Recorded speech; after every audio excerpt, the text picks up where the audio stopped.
La enfermedad pleural consta de derrame pleural, neumotórax y fibrosis pleural, pero vamos a hablar básicamente de derrame pleural, que es lo más frecuente. Vamos. Como ya le dije, tenemos que ponernos de acuerdo en definiciones. Si no tenemos la misma definición, no podemos hablar. ¿Qué es derrame pleural? Derrame pleural es el aumento del líquido en el espacio pleural.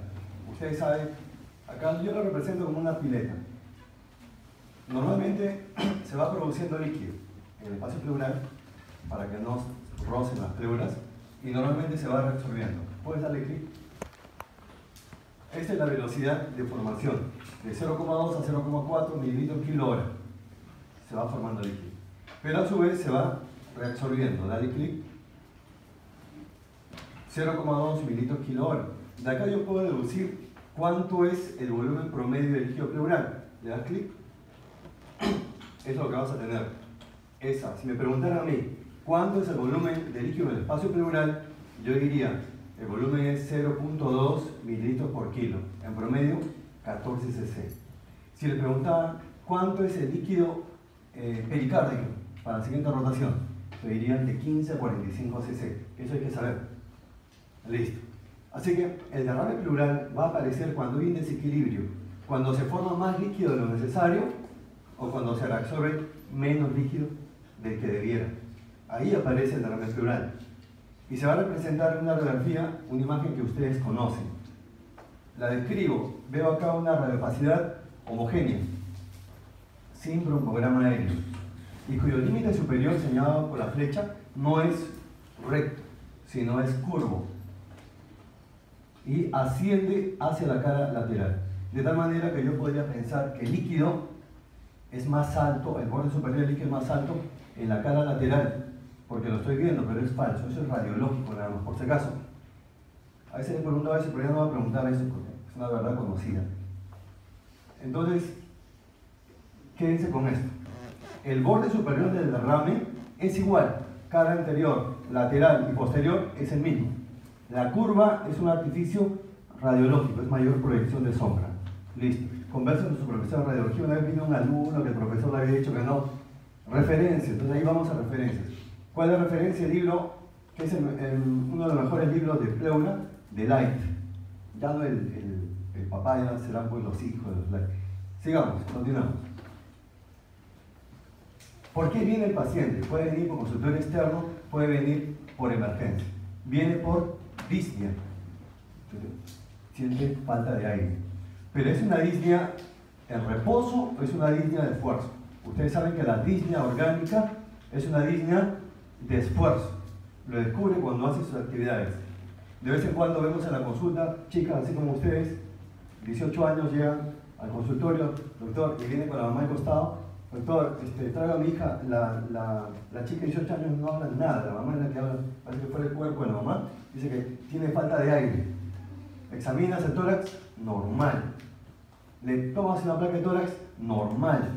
Entonces, ¿de qué se trata? Una disnea funcional. Por eso, le hubieras preguntado, ¿esa falta de aire aparece con el esfuerzo o aparece en reposo? Y te va a decir, no, cuando estoy sentada, cuando estoy pensando. Esa disnea es funcional, esta disnea es orgánica, con el esfuerzo. Eso ahí tiene una explicación fisiopatológica, pero no es el momento. Pero no solamente viene por disnea, viene por dolor. De ahí yo la saco. La enfermedad que tiene es pleural, porque si tiene disnea de esfuerzo y tiene dolor torácico, pero que sea de características pleuríticas. ¿Cómo es el dolor? Te va a decir, ¿qué tipo es? Cuando uno pregunta sobre el dolor, tiene que darle alternativas. Te punza, te oprime, te quema, y el paciente va a decir, dolor tipo punzada. Muy bien. Y lo que sigue es clave para ver si este dolor es pleurítico. Aumenta con la tos, aumenta cuando inspiras profundo, aumenta cuando estornudas. Sí, ese dolor lo más probable es que sea pleurítico. ¿Qué es lo que se puede confundir? Hay un dolor parecido, pero no va con disnea. Te dice que tiene dolor acá en el paraesternal y que aumenta con la tos, con la inspiración profunda, y podríamos pensar, no sé si le ha pasado a ustedes alguna vez, se psicosean, dicen, uy, ya estoy mal de la pleura. No, ese dolor es costal, cóndrulo costal, por si acaso no se psicoseen, Si no tienen disnea, no hay problema. Ese dolor es de cartílagos. Así que no se olviden de esta dupla. Disnea con dolor torácico pleurítico, ya está. Eso es enfermedad pleural. ¿Qué puede estar asociado? Tos. Tos seca. Si pretendemos explicar un poquito, ya les he dicho que esto curso no es de fisiopatología, es de semiología, pero habría que explicar. La disnea, ¿por qué? ¿Puedes regresar al anterior? Porque a medida que va aumentando el líquido, va aumentando, el pulmón va disminuyendo de tamaño. Y si el pulmón disminuye de tamaño es una disnea restrictiva, extraparenquimatosa. ¿La que sigue? ¿Cómo la catalogo? Como una disnea, ya tienen que acostumbrarse a ser sistemáticos. ¿Qué disnea es? Ya es una disnea restrictiva, extraparenquimatosa. Porque si fuera parenquimatosa sería fibrosis pulmonar. Ya estamos. Ya he explicado, es por restricción, por el aumento de líquido que tiene efecto mecánico. ¿Por qué el dolor pleurítico? La pleura que duele es la pleura de afuera, la pleura parietal. La pleura visceral no duele. ¿Por qué? Porque la pleura parietal tiene terminaciones sensitivas dolorosas. ¿Por qué el paciente que tiene derrame pleural se queja de dolor abdominal? Se me duele la barriga. ¿Por qué? Porque la pleura parietal está inervada por los intercostales que también se desplazan por el abdomen. A veces, yo recuerdo cuando era residente nos confundimos. Una paciente que venía por dolor acá en el hipocondrio derecho, y nosotros nuestro diagnóstico fue enfermedad vesicular, y no era. ¿Qué tenía? Derrame pleural. ¿Qué tal la equivocación? Pero así uno aprende. Ya saben, ¿a dónde se irradia ese dolor? Se irradia al abdomen. Es por eso que cuando llega a la consulta un paciente que dice, vengo por dolor abdominal, ¿a dónde tengo que ir? A la gastroenterología. No, pues. Hay dolor, le puede estar un infarto en el miocardio y le está doliendo el epigastrio. ¿Por qué? Porque es la cara inferior. El dolor abdominal tiene que ver con el internista. Primero, después ya se verá. Y la tos, ¿por qué la tos? Para que se presente la tos, tienen que estimularse receptores tusígenos, sí o sí, que tenemos en todas las vías respiratorias receptores. Alguien empieza a fumar acá, empieza a toser porque se estimulan receptores irritativos. ¿Dónde están los receptores que estimulan la tos en un derrame pleural? En los bronquios pequeños y en la misma pleura parietal. Entonces, ¿ven cómo estoy haciendo? ¿Cuáles son los síntomas más frecuentes de todo derrame pleural? 3. Disnea de esfuerzo, dolor pleurítico, tos seca. Y la explicación de cada uno ya las he dado. Listo, sigamos. Ahora vamos al examen físico. ¿Qué es lo que vamos a encontrar? En la inspección, bueno, acá le he puesto, es un tórax normal, pero voy a encontrar abovedamiento del hemitórax afectado. Está más voluminoso, se llama abovedamiento. El abovedamiento puede ser total o podría ser parcial. Seguimos. ¿Qué es lo que sigue? Sigue la palpación. En la plexación, el hemitórax que está tomado, el está líquido, se va a desplazar, vamos a sentir que se desplaza menos, se expande menos. ¿Qué pasa con las vibraciones vocales? Disminuyen porque el líquido es un mal conductor, hasta pueden desaparecer. Podemos encontrar vibraciones vocales abolidas. Eso es de derrame pleural. Yo les pregunto, si encuentro un paciente que tiene vibraciones vocales abolidas, ¿qué puede ser? Ah, ya, derrame pleural. ¿Pero qué más? ¿Qué estoy haciendo bien? Muy bien, solo que en la atelectasia no hay abolición. Sí disminución, pero no abolición. Después, la matidez. Ya le voy a enseñar cómo se determina en la siguiente diapositiva, cómo determinamos si el líquido se desplaza, si el líquido está libre, porque puede estar tabicado. Aprendamos esto. Si tengo un paciente con derrame tabicado, enquistado, ¿cuál puede ser la causa? Contadas con los dedos de la mano. ¿Cuál es la causa del derrame enquistado? ¿Alguien sabe? El derrame está enquistado. ¿Cuál? No, no se enquista. Vamos. Cosa seria. Claro, cáncer. Cáncer se tabica. Tuberculosis no. Cáncer se tabica. El otro es cuando se infecta el líquido. ¿Cómo se llama cuando se infecta el líquido? Empiema. Empiema también se tabica. Nos tuvimos el caso de una paciente con empiema que ya en la evolución se enquistó el líquido. Y para un neumólogo que recién la conocía, ¿qué es lo que plantea? ¿Qué creen que planteó? Porque veíamos un líquido enquistado. Pero el neumólogo recién la conoció, no había visto pues todo el transcurrir. ¿Qué creen que planteó? Quiste hidatídico, pero no, pues es la evolución del entierro. Ya sabes, cuando el líquido está enquistado, matidez no desplazable, pensamos en cáncer, pensamos en empiema, enquistado. También la matidez puede ser que no esté desplazada cuando el derrame es masivo, cuando llena todo la cavidad pleural.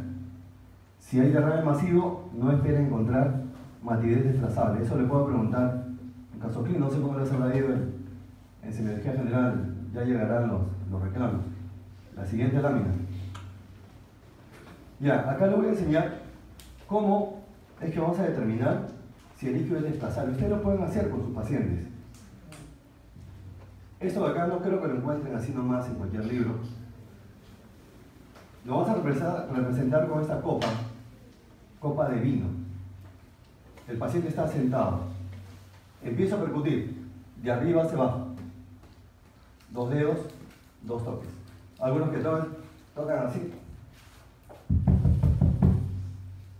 Quieren que le abran la puerta, ¿no? 2 nada más. Eso, sí se va percutiendo. Y hasta que aparece la matidez. Y marco.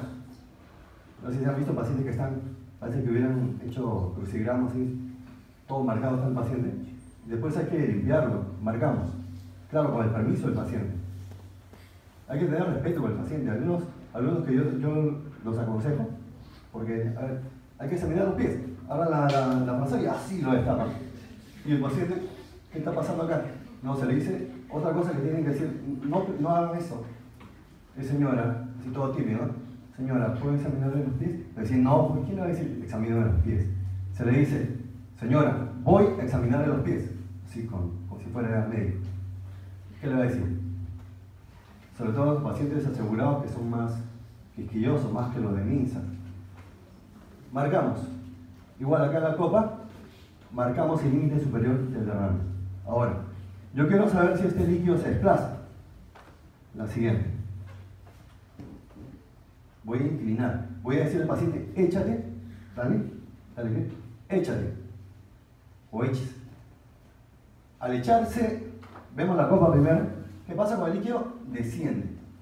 Y dale otro clic. Ah, ya no. Regresa. Y el borde superior, donde estaba la marca, ha descendido. Eso me está indicando que el líquido se ha desplazado. Y lo mismo ocurre acá. ¿Cómo sé que el líquido se ha desplazado? Porque el borde superior ha descendido el líquido. Empiezo a percutir, paso la línea que he marcado y hay otro borde. Con eso estoy demostrando que es líquido desplazable. Y si el líquido es desplazable, le puedo hacer la punción torácica sin ningún problema. Si es enquistado, necesito una ecografía torácica. Continuamos. Ya, ahora, voy a explicarle, esto tampoco, no creo que le consigan así un libro nomás. Es el producto de la experiencia. Yo le voy a dar a la delegada, le he traído los libros, no he dado promesa político, de promesa fiscal, no, ahí están los libros. 3 carpetas. ¿Cómo hacer diagnóstico? Había uno que decía cómo diagnosticar en un día, eso lo sacaba, ¿cómo es posible en un día? Entonces, ahí, en serio, ¿ven cómo explicar y eso en 5 minutos? Ese es para visita interna. Tiene para hacer el diagnóstico en base a problemas, tiene para libro de laboratorio, les recomiendo el Wallace, por enfermedades del plan de trabajo. Y el otro es de examen físico. Hay 2 libros de examen físico. Les recomiendo que empiecen con el Lazo y del examen físico con el que está en español. Le voy a explicar cómo es que se produce el soplo pleural. Yo realmente no recuerdo dónde lo he sacado, si lo he soñado, pero nunca lo he soñado. Pero esto es cierto, miren. Para poder entender el soplo pleural, necesito, esto es lo que le he enseñado en síndrome de condensación. Esto ya saben ustedes. El soplo tubárico, que para mí es el padre de todos los soplos. El soplo tubárico es el soplo lavando en A, inspiratorio. ¿Qué es el soplo tubárico? Es la ocultación del sonido, acá el cuello, laringotraqueal. Lo ausculto por la pared torácica. Normalmente no sucede eso. ¿Y por qué es que se puede ocultar? Porque hay una condensación que actúa como un sólido y transmite bien el sonido. Pero no sé si hablamos con ustedes que de 100 pacientes con neumonía, creo que no, de 100 pacientes con neumonía, ¿cuántos tienen soplo tubárico? Entre 10 a 20%, no más. ¿Y eso por qué? ¿Por qué? Porque la condensación tiene que estar cerca de la cámara torácica, a no más de 3 centímetros, y tiene que comprometer lo que llaman el broncograma aéreo, bronquios mayores de 2 milímetros. Eso no se da normalmente. Así que ustedes con suerte van a ocultar un soplo tubárico. ¿Alguien ha ocultado soplo tubárico hasta ahora? Con suerte. En todo caso, si no ocultan, ajústense acá a la base del cuello con el compañero. Ese es el soplo tubárico. Bien, ahora, ¿cómo? En la siguiente, ¿cómo el soplo tubárico? Creo que es la otra. Acá, después volvemos. ¿Cómo el soplo tubárico se va a deformar? Dale todo. Y va a transformarse en soplo pleural. Todo. Entonces decimos, ¿qué es el soplo pleural? Es el soplo en E, inspiratorio en E. ¿El tubárico cómo es? Inspiratorio en A. Bien, entonces yo les puedo decir, ¿qué es el soplo pleural? El soplo pleural es un soplo tubárico modificado, que se convierte en E. Ah, ya, muy bien. Y ustedes se preguntan, pero si es un derrame pleural, ¿de dónde sale el soplo tubárico? De la siguiente manera. Vean, está de azul el líquido. A medida que va ascendiendo el líquido, el borde o el grosor va disminuyendo. Es el comportamiento del derrame. A medida que va ascendiendo, el grosor va disminuyendo. ¿Por qué? ¿Por qué es importante tomar nota de esto? Porque el líquido es un mal conductor de sonido. Así yo no debería ocultar nada acá. Pero ¿y el soplo pleural, la eufonía? ¿Dónde? Allá. Es en el borde superior. ¿Por qué? Porque en el borde superior la capa de líquido es delgada y permite el pasaje del sonido. Entonces, ¿dónde voy a ocultar el soplo pleural? En el borde superior del derrame, porque la capa de líquido es delgada. Bien. ¿Pero de dónde sale el soplo tubárico?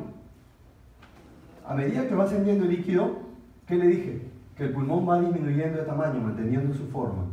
Disminuyen los segmentos, disminuyen los lóbulos. Esta disminución del tamaño de segmentos, de lóbulos, ¿cómo se llama? Se llama microatelectasia. Y la microatelectasia se comporta como una pseudocondensación. Y si es una pseudocondensación, va a transmitir el sonido de la lengua traqueal. Eso es. Entonces, ¿de dónde se origina el soplo tubario y un derrame pleural? De la microatelectasia que actúa como una pseudocondensación. Ya tenemos eso. Al pasar por la capa delgada de líquido en el borde superior, se deforma y se convierte en el soplo pleural. ¿Ya saben? Fácil. ¿Qué es el soplo pleural? Es un soplo tubario modificado al pasar por una capa delgada de líquido que está en el borde superior del derrame. Facilísimo. Hay otra cosita. Un tip. Cuando empieza el derrame, la capa del líquido es delgada. No hay soplo pleural. ¿Qué sonido puede preceder al soplo pleural? Es un dato que le di al grupo de práctica. Lo que se llama respiración soplante. Tanto en inspiración como expiración, una respiración soplante. ¿Qué es respiración soplante? Más agudo de lo normal, muy circular y de timbre soplante. Así que tengan presente, ¿qué precede la aparición del soplo pleural? Una respiración soplante. Sigamos. La anterior creo. Ya, ahora vamos, ya vimos lo que es palpación, la percusión, el sonido es mati. Ya vimos cómo determinamos si la matidez es desplazable. Ahora la auscultación. El murmullo circular disminuido o abolido. No hay ruidos agregados. Podemos encontrar el soplo pleural en E y a veces frote cuando es exudado, al inicio y al término del derrame. Agudo, áspero en ambos tiempos. ¿Cuál sería una estrategia? Yo escucho un frote. Acá tenía los amigos, pero voy a traer los videos. ¿Cuál es la estrategia si están escuchando un frote? Yo no sé si es pericárdico o si es pleural. ¿Qué hago para diferenciar? ¿Será pleural? ¿Será pericárdico? ¿Qué hago? ¿Qué le pido al paciente? ¿Qué? ¿Otra? Y eso es clave, con esa diferencia si es pericárdico o si es pleural. No hay otra cosa más. ¿Qué haces? Le pides que tome aire y que contenga la respiración. Desaparece el frote pleural. Y el frote pericárdico sigue. A menos que siga yoga, ¿no? Que sea esos yogi hindúes que pueden paralizar su corazón. Pero el frote pleural pericárdico continúa. Pero ya saben esto. Una pregunta. Una pregunta. ¿Puedes regresar rápidamente los? Ah, no, la que sigue porque es un resumen. ¿Sí está? ¿La que sigue? Dale. Eso de acá, antes de pasar al resumen. Tengan cuidado cuando ustedes le piden al paciente que diga 33. Una vez había una alumna, no de esa universidad, que le decía, ¿cómo te llamas? Pedro. Ya, repite. Pedro. Al otro paciente, ¿tú cómo te llamas? Javier. Ahora repite, Javier, ponía Javier. Así no es. Tiene que estar con la T. 33 para que resuene. Ratata, 33. Esa es la palabra, no el nombre del paciente. Aclarado eso. Cuando ustedes pónganse en ese escenario, para el paciente es un lugar desconocido, nunca está hospitalizado, le da miedo todo. En la práctica se acerca todo un grupo a verlo así como si fuera un bichito. Yo me acuerdo de niño, quedé así medio traumado de niño, me llevaron al hospital de policía, tenía acá una manchita en el cuero cabelludo, y se acercaron al viendo como 20 alumnos mirando como si fuera una hormiguita. Hasta ahora tengo grabado esa imagen. Así que pónganse en estas circunstancias temeroso. Y llega el interno que está apurado, que es hora del almuerzo, que no perdona. Hora del almuerzo es religiosa para el interno. A las 2 de la tarde tiene que estar almorzando. Pero llega el paciente, ingresa tarde y tiene que acelerar el examen físico. ¿Por qué? Pero usted dice, ¿por qué no lo hace a la tarde? Porque el interno se va temprano. Usted tiene que hacerlo para irse ya almorzado, se va almorzado. No puede irse a su casa sin almorzar. Entonces está así apurado, estresado, el interno le dice, diga 33. Y el paciente con miedo dice, 33. Y el interno todo estresado, molesto, dice, pero siga, pues siga. Y el paciente sigue, ¿no? 34, 35, 36. Ha pasado. No es mentira, ha pasado. Al pedirle a escuchar la voz 33, aparece la egofonía. ¿Dónde? En el borde superior del derrame, porque la capa de líquido es delgada y se deforma en 33, y eso se conoce como egofonía, la voz de Kauer. Y la pectorilocáfona, ese es un dato, le puedo hacer un caso clínico con eso, por si acaso. Ojo con este dato. ¿Cómo yo diferencio derrame pleural enquistado de fibrosis pleural, lo que llaman paquipleuritis? Buscando pectorilocáfona, que susurre la voz, el 33 susurrado, y se escucha nítidamente, es pectorilocáfona. Y si hay pectorilocáfona, nos está indicando que hay líquido. Siguiente. No se olviden de la tráquea.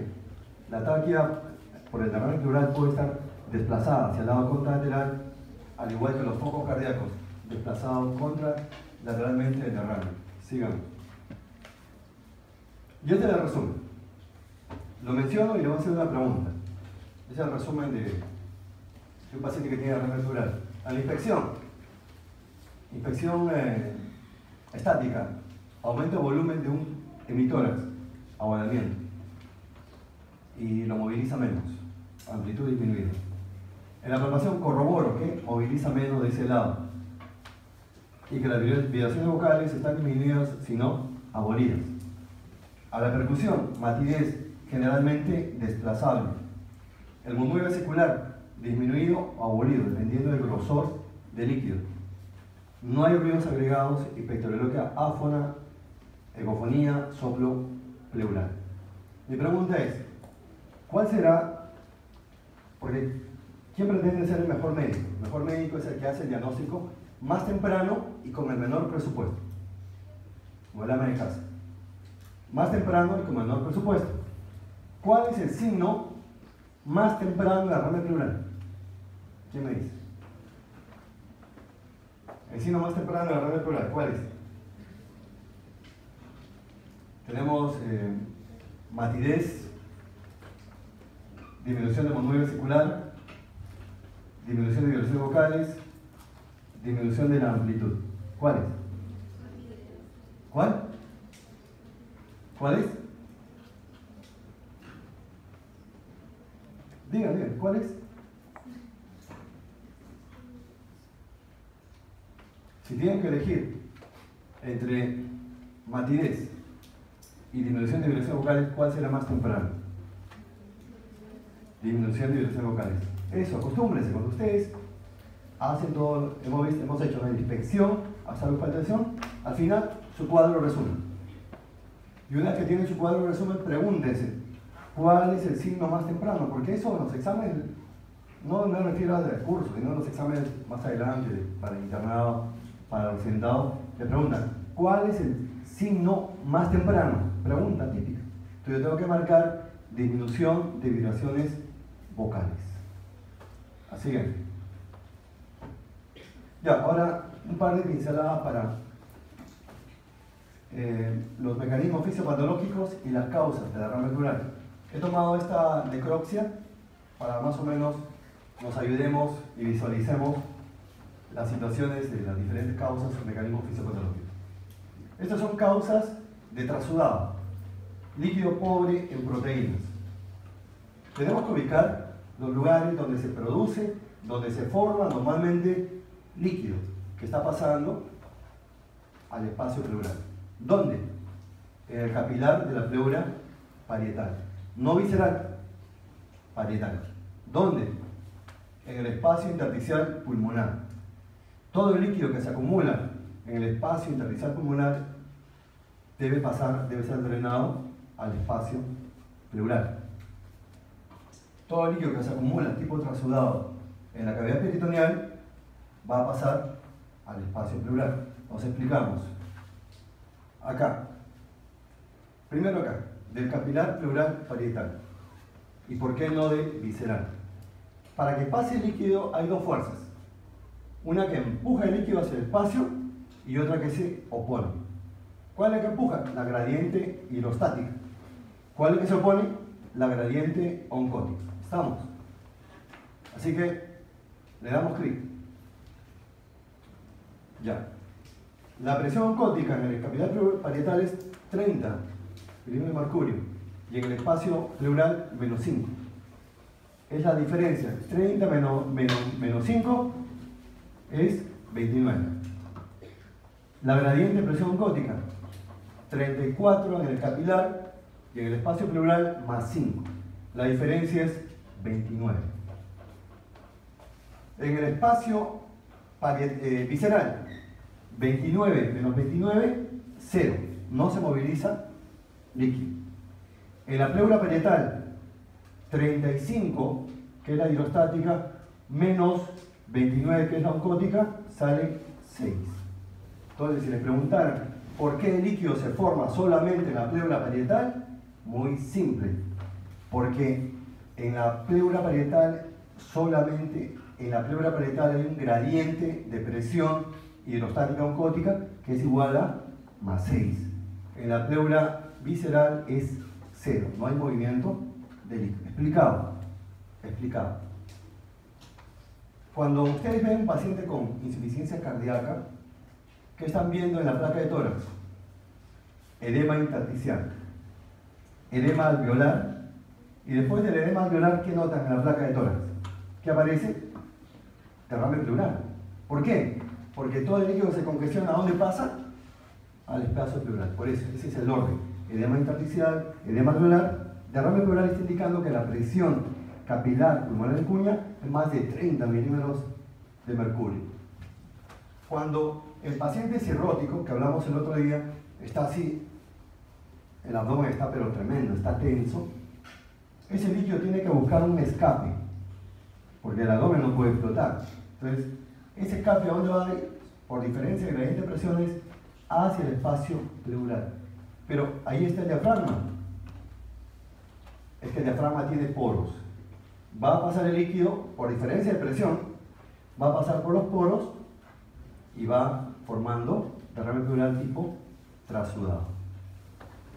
Bien, esa es la explicación de las causas. La siguiente. Esos son los lugares donde se forma líquido. Damos. Antes de eso, ya saben, si les preguntan ¿qué pleura, qué capilar pleural se forma líquido? Solo en la pleura parietal.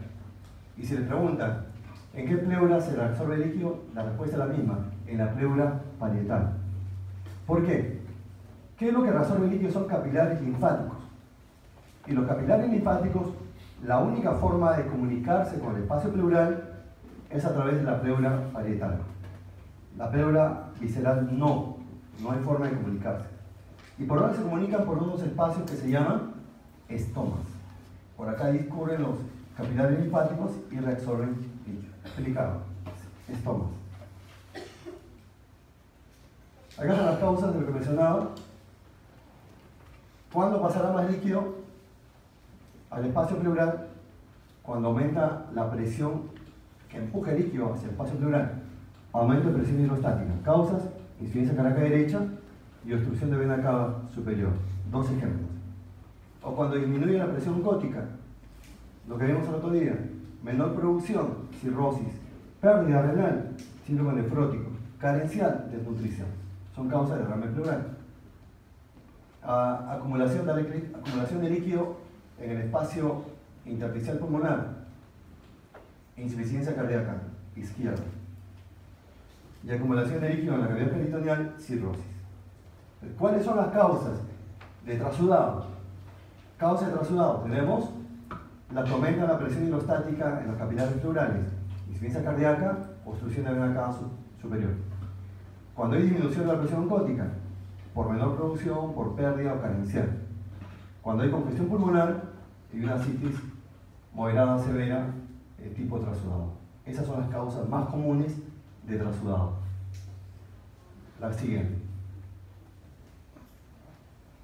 Acá tenemos causas de exudado. ¿Cómo yo sé, alguien que me ayude, cómo yo sé que este derrame pleural es exudado y no trasudado? ¿De qué se queja el paciente? Excelente. Solamente hay dolor en exudado. Hay inflamación. Tiene que haber inflamación. En las causas anteriores no hay inflamación de la pleura. En cambio acá sí. Si inflama la pleura, hay vasodilatación, aumenta la permeabilidad y no solamente pasa plasma, sino también las pelotitas, proteínas. Es un líquido rico en proteínas. Es un exudado. Acá en Perú tenemos causas infecciosas, sobre todo, y causas no infecciosas. La causa más frecuente en Perú, infecciosa, sigue siendo lamentablemente tuberculosis. Por eso dicen, cuando un paciente ingresa joven o de mediana edad, con derrame pleural, con fiebre, eso es tuberculosis pleural hasta que se muestre lo contrario, por ser peruano. El derrame ocasionado por la neumonía se da derrame paraneumónico. De las causas no infecciosas, los pacientes con lupus, derrame pleural tipo exudado, no infeccioso. Los pacientes con pancreatitis aguda, también derrame pleural, con dolor. Las neoplasias malignas pleurales. Y también preguntemos, eso ya les he aconsejado, cuando ustedes identifiquen un problema, pregunten qué está tomando, qué medicamento está tomando, porque puede ser la causa.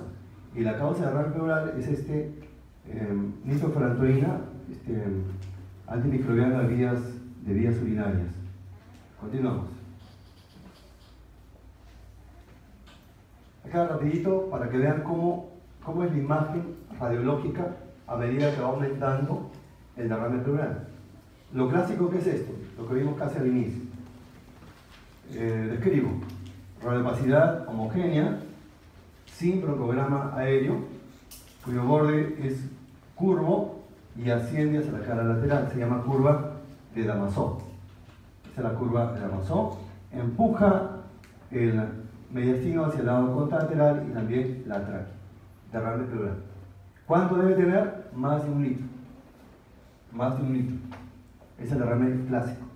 Pero ¿cómo empieza? Cuando empieza el derrame, no está obturado todavía el seno costodiafragmático. Lo que se ve es una aparente superdesnivel o elevación de la diafragma. Cuando empieza a acumularse el líquido primero, ¿dónde se acumula? Debajo del pulmón, de tal manera que semeja una elevación del diafragma. ¿Cuánto tiene? Menos de 300 cc. Cuando supera, esto es variable, de repente hay otra bibliografía, algunos mencionaban un poco más, pero la bibliografía que tengo, que es el libro de Light, es menos de 300. Más de 300, si alguien está interesado le puedo pasar PDF, cuestión que se comunique. Más de 300, recién se obtura el seno costodiafragmático, más de 300. Y este es el derrame masivo, todo blanco, desapareció el campo pulmonar, es el derrame masivo. En el derrame masivo, ¿puedo determinar cantidad desplazable? No. Ojo, tengan presente esto por un caso clínico, no. ¿Puedo determinar egofonía? No. ¿Soplo pleural? No. Porque la capa de líquido es gruesa a lo largo de toda la cavidad pleural. Desplaza ya mucho más el mediastino y la tráquea. Estas son las imágenes radiológicas de derrame pleural de acuerdo a su incremento. La que viene. La que viene es una lámina muy interesante, que tampoco la van a conseguir así nomás, porque ahí encontré un libro y hice este cuadrito. O sea, en el libro no está así, sino que yo les presento a ustedes que son alumnos muy apurados, muy ocupados, les presento ya de una manera más ordenada. Y esto es muy interesante porque conversando con los residentes del tercer año hay cosas que acá no saben. Yo creo que los alumnos ya deberían saber, porque les puede ayudar. Porque ¿cuál es nuestra finalidad? Hacer el diagnóstico lo más rápidamente posible. Y tenemos que utilizar todo lo necesario. Somos como detectives. Así miren, si tengo un paciente que tiene derrame pleural derecho, tienen la placa, derrame pleural derecho, yo ya puedo proponer etiología. Sin ver esto, examen. Me muestran esta imagen, que tiene derrame pleural derecho. Esto consecuencia puede ser de edema generalizado, o insuficiencia cardíaca, insuficiencia renal o insuficiencia hepática. Pero estos tres, ¿cuál? Insuficiencia cardíaca. ¿Y cómo yo sé que tiene insuficiencia cardíaca? ¿Por qué? Habrá cardiomegalia. Listo. Además de edema generalizado que le guste el lado derecho, tienes el síndrome de Meigs. Acá está. Síndrome de Meigs, tumor ovárico benigno, derrame pleural tipo trasudado y ascitis tipo trasudado. Ese es el síndrome de Meigs. Mujeres jóvenes de mediana edad. Y el otro es el hepático, también es consecuencia de edema generalizado. Siendo derecho. Ahora, puede ser que encuentre el derrame bilateral. Derrame bilateral. Lo mismo, es por edema generalizado. Insuficiencia cardíaca, insuficiencia hepática e insuficiencia renal. Pero sobre todo, ¿qué? Insuficiencia cardíaca. Entonces yo les preguntara, quiero que me diga cómo es el derrame en insuficiencia cardíaca. Ustedes dirán, es un derrame de mediano a grande que suele localizarse en mitoras derecho o si no, bilateral. Esa sería la respuesta. Pero además, bilateralmente, derrame por LES, por lupus, es bilateral. Y las infecciones virales. Listo. O sea, cuando es derecho, cuando es bilateral. Cuando es grande, un derrame grande cuando es más de la mitad. Derrame grande. En este caso ya es masivo. ¿Qué causas tenemos? Si decimos tuberculosis, no nos equivocamos. Realmente, enfermedades respiratorias, cuando no conocemos la causa, decimos tuberculosis Y probablemente tengamos razón, porque la tuberculosis es la gran imitadora. Tuberculosis, cáncer pulmonar e insuficiencia hepática. La última, si el derrame es izquierdo, ¿cuál será la causa? Primero pienso en pancreatitis aguda, porque el páncreas está más hacia la izquierda. ¿Qué más? Disección de aneurisma de aorta, rotura de esófago, infarto de vaso. Le voy a hacer un caso clínico rapidito nomás. A ver quién la hace esto. ¿Quién acierta? Caso de la vida real. Una paciente ingresa con fibrosis pulmonar y neumonía, lo que los residentes llaman EPIT infectado. Esa es la jerga. Es EPIT más neumonía sobreagregada, adquirida en la comunidad. En evolución, tercer, cuarto día, se exacerba la disnea, así de pronto. Más disnea, necesita oxígeno, necesita máscara de Venturi, necesita bolsa de reservorio. Y aparece el signo de derrame del lado izquierdo, y que va aumentando progresivamente. Ya está sobrepasando más de la mitad. En escasos días, no les miento, en 2, 3 días ya estaba más de la mitad este bendito derrame. Derrame izquierdo, disnea, estaba en insuficiencia respiratoria. Punción, hay que punzarla. Si le hizo la toracocentesis, ¿qué líquido salió? Salió un líquido hemático. Entonces, si puedes adelantar, cuando es el líquido rojo, adelántalo. Adelántalo. Quiero que miren las causas de derrame. Continúa. Continúa. Derrame pleural. Avanza más, que aparezca. Ahí está. Cuando ustedes están punzando y sale líquido rojo, eso es hemotórago, puede ser. Pero vamos a llamarle derrame pleural hemático. Causas: cáncer, tromboembolismo pulmonar, lupus también, y alteración de los factores de coagulación o trombocitopenia severa. Con las plaquetas en menor de 20.000 puede sangrar. Regreso. Yo le pregunto. Estaba barajando dos posibilidades a la señora. Usted, quiero que me digan cuál les parece. Un grupo proponía, como la disnea había empezado bruscamente y tenía dolor torácico, un paciente que está postrado y que tiene disnea y dolor torácico de manera brusca, ¿cuál es su diagnóstico? De pronto, disnea y dolor torácico. Postrado. ¿Cuál es su diagnóstico? ¿Cuál? ¿Qué? Pero bruscamente. El diagnóstico es tromboembolismo pulmonar.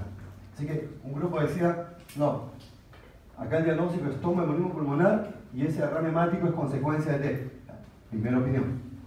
El otro grupo decía, no, porque también tenía, acá el botón aórtico estaba dilatado. Entonces el grupo decía, no, es un aneurisma de arteria aorta torácica diseccionado. ¿Cuál les parece a ustedes?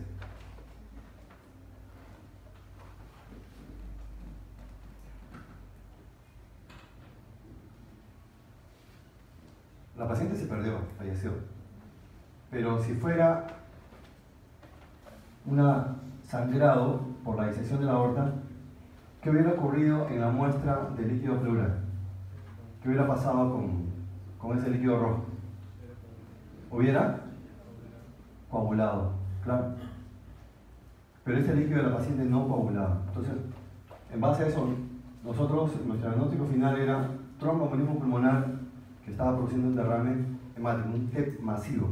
Y los TEP masivos, la mortalidad es alta. Continuamos. Ya tenemos el diagnóstico clínico, radiológico, epidemiológico. La siguiente pregunta es, ¿lo punzo o no lo punzo?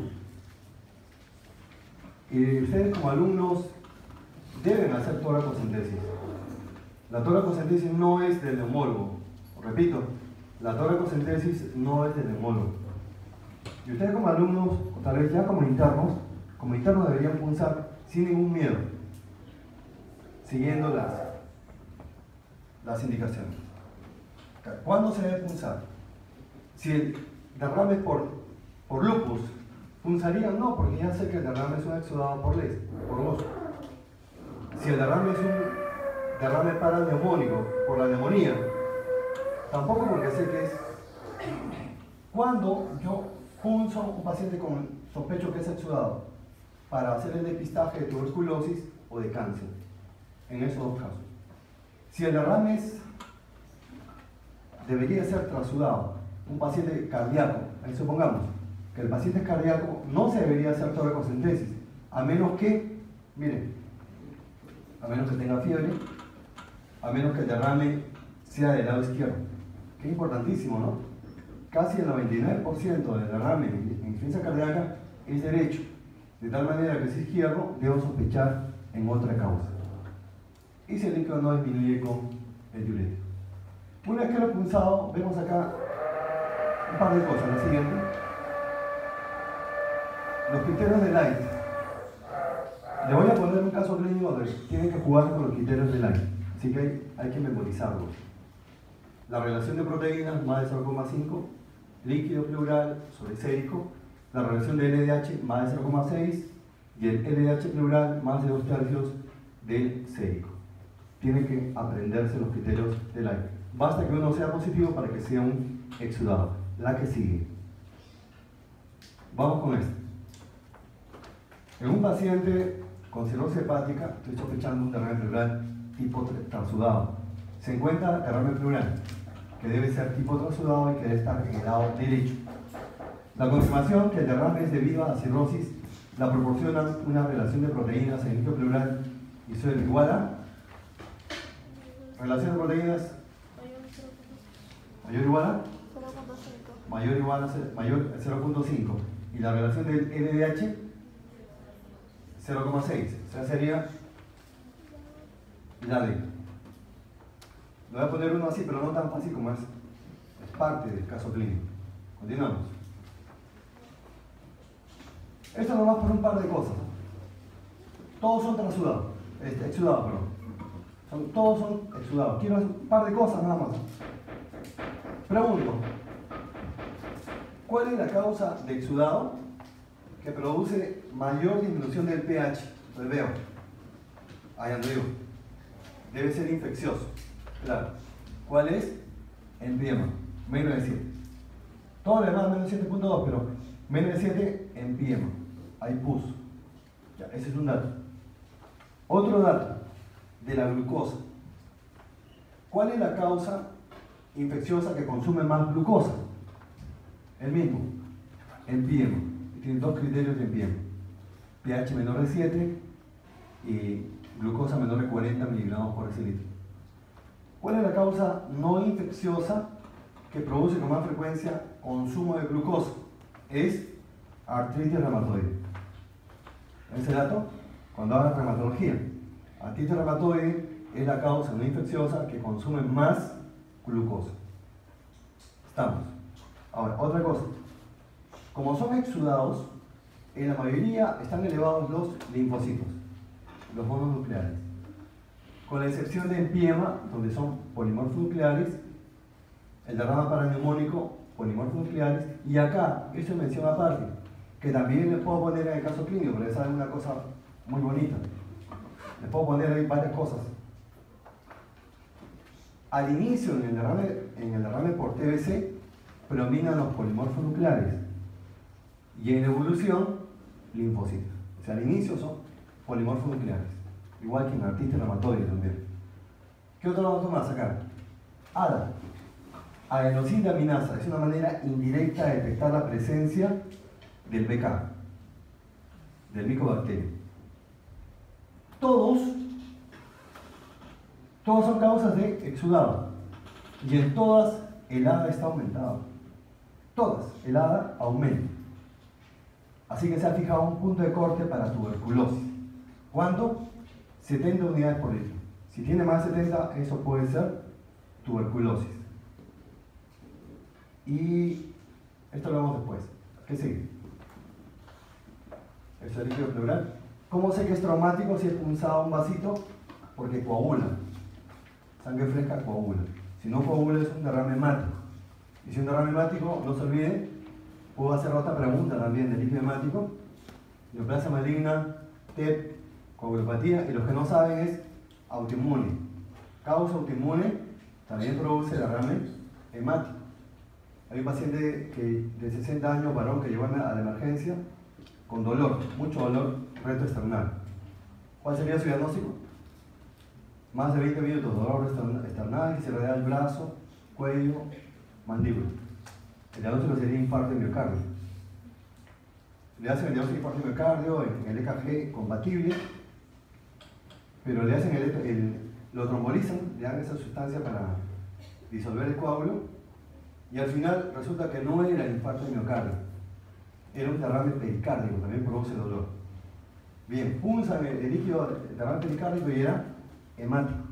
Y nosotros estamos acostumbrados a pensar, líquido rojo es igual a cáncer, así pensamos nosotros.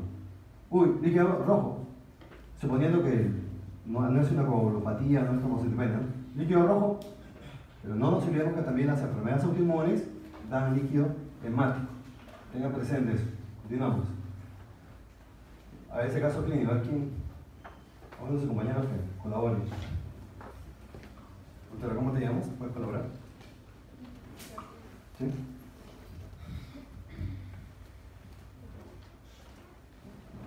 Paciente varón de 65 años, fumador, pesado desde hace muchos años. Fumador pesado, más de 20 cigarrillos por día. Cáncer de pulmón, EPOC. Consulta por dolor torácico derecho, tipo punzada, disnea progresiva. O sea, puede ser dolor pleurítico. ¿Ya? Tos seca, pérdida de 6 kilogramos en 2 meses. Hasta ahí, perdón. ¿Estarían pensando en enfermedad pleural? ¿Sí, no? Disnea, tos seca y dolor pleurítico. Enfermedad pleural, derrame pleural. Continuamos. En el examen de aparato... Perdón. De la pérdida de peso, ¿y cuántos años tiene? ¿Qué pensaría? ¿Tuberculosis o cáncer? Claro, cáncer. Y además fumador. Continuamos. En el examen de aparato respiratorio, abolición de las vibraciones vocales. Vibraciones vocales y murmullo vesicular en todo. El emitor derecho. Radiografía de tórax, radiopacidad homogénea en todo el campo pulmonar derecho. Es un derrame masivo. Causa de derrame masivo, tuberculosis, cáncer e insuficiencia cardíaca. ¿Cuál es el diagnóstico más probable? Acá tiene que ser, gracias, tiene que ser un cáncer. Pero acá, ¿cuál es el cáncer más frecuente de todos? El cáncer más frecuente de todos, ¿cuál es? El adenocarcinoma. Antes era el escamoso, ahora es el adenocarcinoma. En fumadores, y la mala noticia que también en no fumadores. Estamos pero amenazados. Fumadores y no fumadores. Así que lo que tengo que buscar es dónde está el adenocarcinoma. Acá está. Pero dice, ¿cuál es mi diagnóstico? Que estoy frente a un derrame neoplásico, así le llaman. Es un derrame neoplásico. Para que haya derrame, el cáncer ha llegado a la pleura. Todo cáncer de pleura, tomen nota, todo cáncer de pleura es metastásico, en su mayoría. ¿Pero de dónde? ¿De dónde proviene? Proviene del pulmón. ¿Cuál es la causa más frecuente de derrame pleural metastásico? Es el adenocarcinoma. Y en segundo lugar, mama. Así que mi respuesta sería adenocarcinoma pleural metastásico. Pero veo si hay otro cáncer. ¿Hay otro cáncer acá? Linfoma mediastinal. Este linfoma mediastinal más bien es la causa más frecuente ¿de qué? De obstrucción de vena cava superior. Ese es el linfoma mediastinal. Y nada más. Continuamos. Ya, acá hay un dato muy interesante. Eso es cuando se sale del cuadro. Como le dicen, cuando sales de tu zona de confort. Utilizan mucho esa frase. Sal de tu zona de confort, amiga. Dice. Ya, amiga, voy a salir de zona de confort. Entonces, sal de tu zona de confort. Pon el otro. Esta es la zona de confort. O sea, es lo que nosotros conocemos. Derrame masivo. Se borra todo el campo pulmonar izquierdo y no hay broncograma aéreo. Es un derrame pleural y no es una atelectasia. ¿Por qué? Porque está desplazando el mediastino y la tráquea hacia el lado contralateral. derrame masivo, puede ser tuberculosis, cáncer o insuficiencia cardíaca. Pero vamos a esta presentación atípica. Esto también es un derrame masivo, pero no desplaza el mediastino. Es un derrame masivo que no desplaza el mediastino. El mediastino acá lo ven un poco traccionado, ¿no? Pero incluso puede estar en su sitio. Es lo que llaman ustedes en su clase de radiología, le dicen mediastino congelado. Ya habrán visto, ¿no? Es un mediastino congelado. Cuando ustedes vean un derrame masivo que no desplaza el mediastino, en un 99.9% eso es cáncer. ¿Y cuál es la fisiopatología? Que acá hay una disminución de la presión intrapleural por atelectasia. Recuerden esto. Hay una atelectasia aguda y una atelectasia crónica. Atelectasia es la obstrucción de un bronquio importante y disminución del volumen pulmonar. Cuando está enfrente de una atelectasia crónica que está produciendo derrame pleural, generalmente es exudado, generalmente es maligno. Pero cuando está enfrente de una atelectasia aguda es tipo trasudado. Listo. Sigamos. Acá. Ya, este es un caso de la vida real. Otro caso de la vida real. El último, ya nos vamos. ¿Cuál es la alianza? Doctor, ayúdame con... Paciente mujer de 55 años con diagnóstico de hipertiroidismo apático. Apático es cuando el hipertiroidismo aparece después de los 50 años. Casi no tiene manifestación de hipertiroidismo y viene más bien por complicaciones cardiovasculares. Ese le dicen apático. Pero es el Graves básico, que todos conocemos. Insuficiencia cardíaca. Clase funcional 3-4. O sea, 3 es disnea a leves esfuerzos y 4 es disnea en reposo. Acude por presentar derrame pleural en el tórax derecho. Masivo. Tenemos tuberculosis, cáncer o insuficiencia cardíaca. Yo pensaría más en insuficiencia cardíaca. Exámenes auxiliares. Haga la presión arterial del oxígeno 70 mililitros. No está en hipoxemia.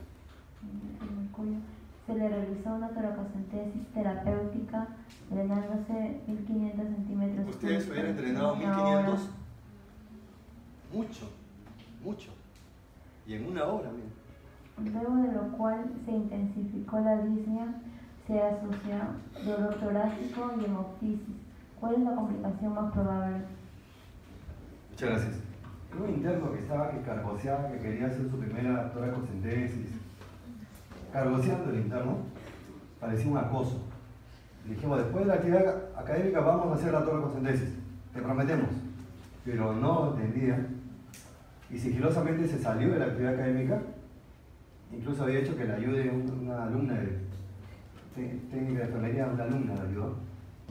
Y así que mientras nosotros hacíamos la actividad académica, saboreamos nuestros bocaditos, esta gaseosa, el interno estaba haciéndolo, pero no como se debe hacer. La recomendación es máximo 800 y lentamente, 3-4 horas, no 1500. Ya casi cuando terminamos la actividad académica, aparece el interno así, pero me parece visto con los pelos en punta, sudoroso, pálido, parecía que se iba a desmayar. Doctor, ha pasado algo terrible. La paciente de la cama tal. No, ahí dicen la cama tal, le dicen, no, ni siquiera paciente. La cama tal, como si la cama tuviera optisis.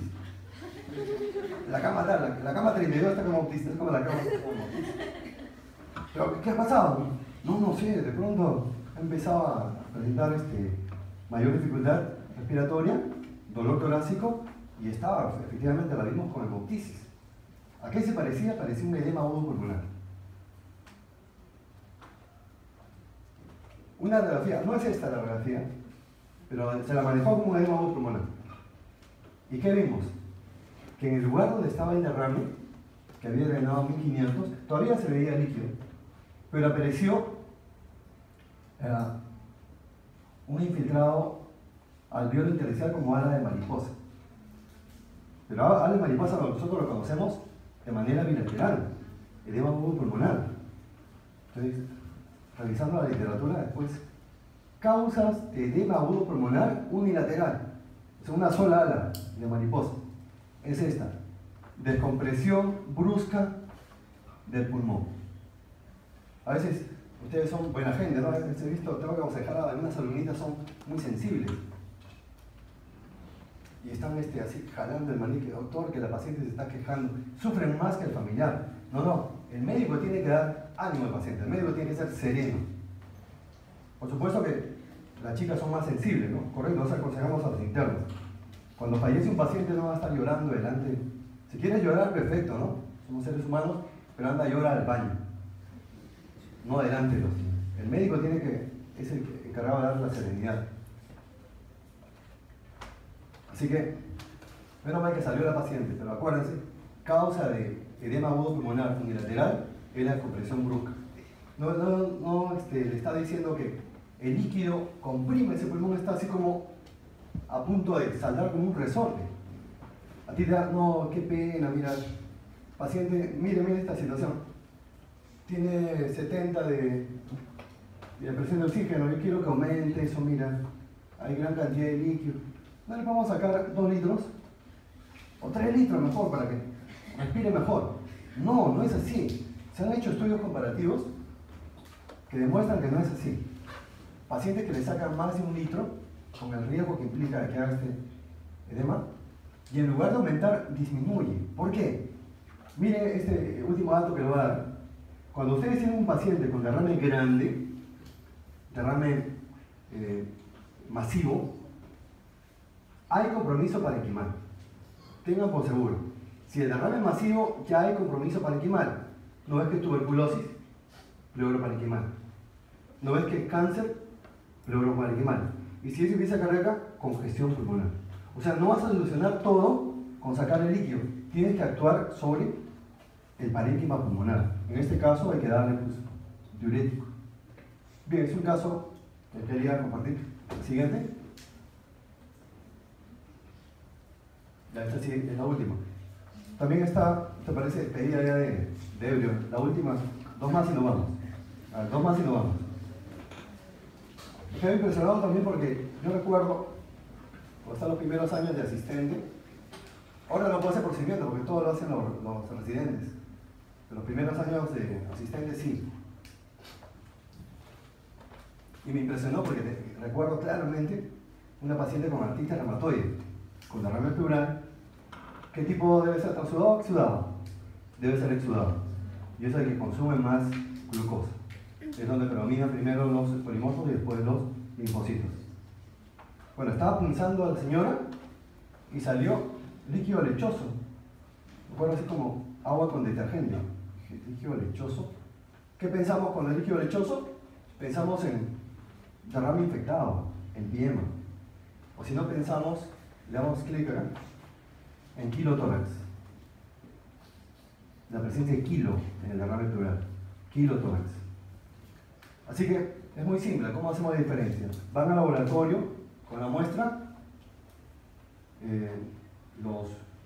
Los internos tienen la facilidad de que utilizan su sectapil y convencen a la técnica del laboratorio y le facilita el centrífugo. Centrifugan la muestra. Dale clic ahí. Si el sobre nadante, dale clic todo lo que puedas. No, entonces no. Si el sobre nadante es transparente, luego que lo has puesto en la centrifugadora, ese es el piema. Todo el sedimento se va abajo. Es en piema. Y ahí tienes que ver las que otras características, ¿no? pH menor de 7, glucosa menor de 40 y polimorfos nucleares más de 20.000. Ya estamos, en piema. Pero si una vez que centrifugas, la muestra sigue siendo blanco, tengo 2 posibilidades. O es kilotórax o es pseudokilotórax. ¿Cuál es la causa más frecuente de kilotórax? Es iatrogenia quirúrgica. Se llevan de encuentro el conducto torácico. No se dio cuenta el cirujano, se llevó el conducto torácico, aparece kilotórax. Y en segundo lugar, ¿cuál es la causa más frecuente? Linfoma mediastinal. Todo eso tienen que aprender. Le va a servir para la medicina interna. ¿Qué es pseudokilotórax? Que debe ser algo que se parece a kilotórax. El pseudokilotórax, le digo las causas: tuberculosis, cáncer. También las enfermedades de tejido conectivo. ¿Por qué es blanco? en pseudokilotoras, porque tiene cualquier cantidad de linfocitos y liberan colesterol. O sea que en ambos, si dosamos el colesterol, el líquido pleural es mayor de 60 miligramos por decilitro. Igualito. Entonces, ¿yo cómo sé si es kilotoras o pseudokilotoras? Dosando triglicéridos. Si los triglicéridos mayor de 110 es kilotoras, menor de 110 pseudokilotoras. En el caso de la paciente que les cuento eran pseudokilotoras. Causa de pseudokilotoras: tuberculosis, cáncer y jamás me he olvidado, artritis reumatoide. La que sigue. Esta sí es la última. No, en serio, es la última. Voy bajando. Voy bajando, me crean. Voy agarrando mi casaca, pues. ¿Cuál es la causa más? Me dicen, USB. Me lo pasa, pero me crean, me pasó ya mi USB. ¿Cuál es la causa más frecuente de kilotórax?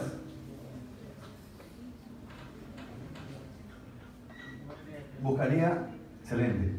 ¿Por qué? Porque yo busco primero, mi teoría, ¿no? ¿Qué busco primero? Iatrogenia quirúrgica. No está. Entonces la segunda causa más frecuente, que es tumor mediastinal. Excelente. ¿Y la que sigue? Muchas gracias. Sean felices.